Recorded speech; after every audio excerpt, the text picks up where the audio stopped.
औज़ुबिल्लाहिमिनश्शैतानिर्रजीम बिस्मिल्लाहिर्रहमानिर्रहीम। My academy के मज़दूर साथियों, अस्सलामु अलैकुम रहमतुल्लाहि व बरकातुहू। दोस्तों, आज हमारा numerical number 2.7। A train starting from the rest accelerate uniformly and attain a velocity of 48 km per hour in 2 minutes. It traveled at the speed of 5 minutes. Finally, it moved with uniform retardation and is stopped after 3 minutes. Find the total distance traveled by the train. अच्छा, इसमें वो कह रहा थी एक train है, वो rest से स्टार्ट होती है और आस्ते आस्ते इसकी स्पीड बढ़ते बढ़ते वो 48 किलोमीटर पर घंटे की स्पीड हासिल कर लेती है 2 मिनट में। ये travel at this speed for 5 minutes. वो इसी स्पीड के साथ 5 मिनट तक चलती रहती है। तो आपने क्या करना जी, इसके बाद ये रुकना शुरू होती है, रिटार्डेशन शुरू इसकी हो जाती है और 3 मिनट्स बाद वो रुक जाती है। तो इसका आपने क्या करना, फाइंड द टोटल डिस्टेंस। इसमें जो जितना इसने फासला तय किया ट्रेन ने वो फाइंड करना है।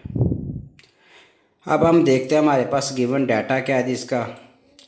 तो वी एफ 48 किलोमीटर पर घंटा है, तो इसको आपने मीटर पर सेकंड में चेंज करना है।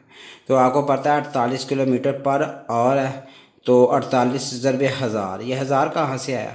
आपको पता है 1 किलोमीटर में 1000 मीटर होते हैं, इसलिए यहाँ हमने 1000 लिख दिया। इसको तकसीम कर दिया 60 ज़रबे 60। ये 60 और 60 किधर से आया? 1 घंटे में 60 मिनट होते हैं और 60 सेकंड होते हैं, ठीक है। तो आपस में इसकी कैलकुलेशन करें तो ये 48,000 ऊपर आ गया, 3600 नीचे आ गया। तो आप देखें एज इज इक्वल टू, हम फ़र्ज़ कर लेते हैं वी एफ क्या, फाइनल वेलोसिटी क्या है। तो इसका हम कैलकुलेशन करेंगे, हमारे पास आ जाएगा 13.33 मीटर पर सेकंड। तो जो वन पैरेलल साइड है इसकी वो 10 मिनट है। ये 10 कैसे आया? ये जो ऊपर लिखा है ना, 2 मिनट में वो 48 किलोमीटर स्पीड हासिल कर लेती है और इसी स्पीड के साथ 5 मिनट तक फिर चलती है। ये 5 ज़रब 2 ये 10 हो गया, ठीक है। 10 और ये 10 मिनट है, 10 मिनट को सेकंड में चेंज करना तो 60 सेकंड होते हैं 1 मिनट में, तो 600 इसलिए आ गया। तो जो दूसरी पहले साइड है वो 5 है इसकी, 5 को 60 के साथ करें जी, क्या हो जाएगा आपको? 300 सेकंड आ गया। अब हमने इसमें फ़ाइंड क्या करना जी, हमने फासला फाइंड करना जो इसने तय किया है।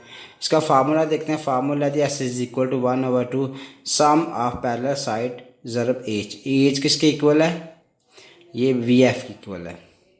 तो यहाँ हम इसकी वैल्यू पुट करेंगे, 1/2 ज़रब 600 प्लस 300, ये जो सेकंड है पहले दोनों पैरेलल साइड के, ठीक है, और ज़रब 13.33 मीटर पर सेकंड। जब आप कैलकुलेशन करेंगे तो आपके पास आ जाएगा फासला 6,000 मीटर, ठीक है जी।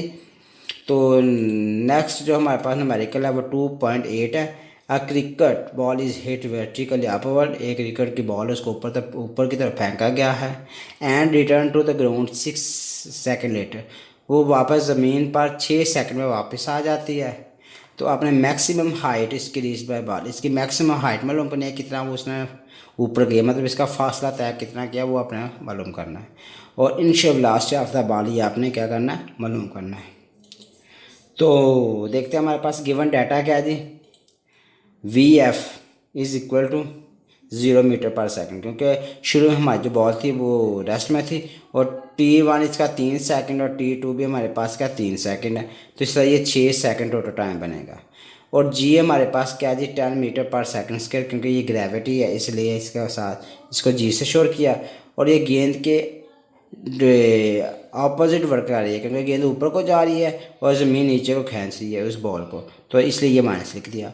फाइंड क्या करना है जिसमें आपने फासला फाइंड करना और इनिशियल वेलोसिटी फाइंड करनी है। तो फार्मूला जो हमारे पास होगा V F is equal to V I जमा ए टी।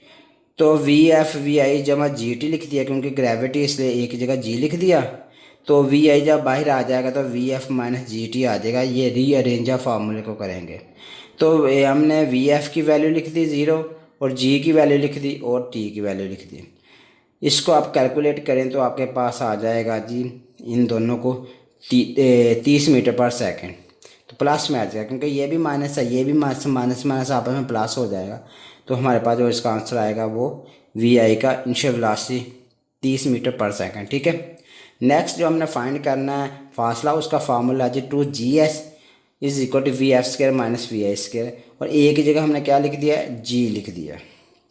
तो एस जब बाहर लेके आएंगे फार्मूला को रीअरेंज करेंगे तो VF² माइनस VI² तकसीम करते हैं G के ऊपर।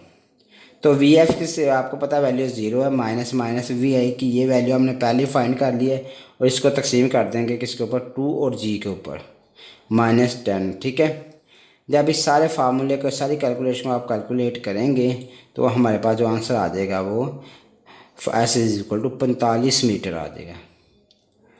हाँ दोस्तों, उम्मीद करता हूँ कि आपको इस न्यूमेरिकल की समझ आ गई होगी। फिर भी अगर कहीं मसला है तो आप कमेंट्स में लिख सकते हैं। तो इसलिए आपसे रिक्वेस्ट है कि मेरे चैनल को लाजमी सब्सक्राइब कर दें ताकि हर आने वाले न्यूमेरिकल आप तक वक्त पर पहुँच रहे। पाकिस्तान जिंदाबाद।